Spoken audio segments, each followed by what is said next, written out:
அதிமுக பொதுச் செயலாளர் சசிகலா உள்பட 4 பேர் மீதான சொத்து குவிப்பு மேல்முறையீட்டு வழக்கில் 1 வாரத்தில் தீர்ப்பு அளிக்கப்படும் என உச்சநீதிமன்றம் அதிரடியாக அறிவித்துள்ளது.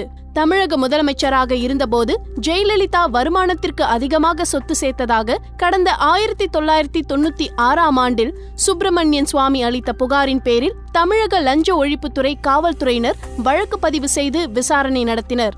இந்த வழக்கில் கடந்த 2014ஆம் ஆண்டு செப்டம்பர் 27ஆம் தேதி ஜெயலலிதா உள்ளிட்ட 4 பேருக்கு 4 ஆண்டுகள் சிறை தண்டனை வழங்கி பெங்களூரு சிறப்பு நீதிமன்றம் தீர்ப்பளித்தது.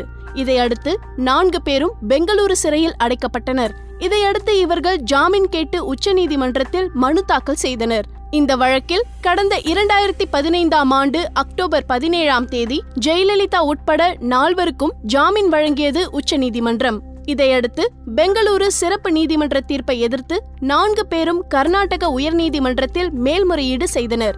இந்த மனுக்களை விசாரித்து தீர்ப்பளித்த நீதிபதி குமாரசாமி ஜெயலலிதா உள்பட 4 பேரையும் விடுதலை செய்து தீர்ப்பளித்தார். இதை எதிர்த்து கர்நாடக அரசு உச்சநீதிமன்றத்தில் மேல்முறையீடு செய்தது. இந்த வழக்கில் விசாரணை முடிந்து பல மாதங்கள் முடிவடைந்த நிலையில் இன்னும் 1 வாரத்தில் தீர்ப்பு அளிக்கப்படும் என உச்சநீதிமன்றம் அறிவித்துள்ளது.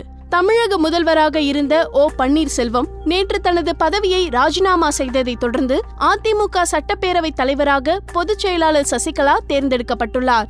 இதனால் சசிகலா வரும் 9ஆம் தேதி முதல்வராக பதவியேற்க உள்ளதாக தகவல் வெளியாகியுள்ள நிலையில் உச்சநீதிமன்றத்தின் இந்த அறிவிப்பு அதிமுக தலைமையை அதிர்ச்சியடைய வைத்துள்ளது.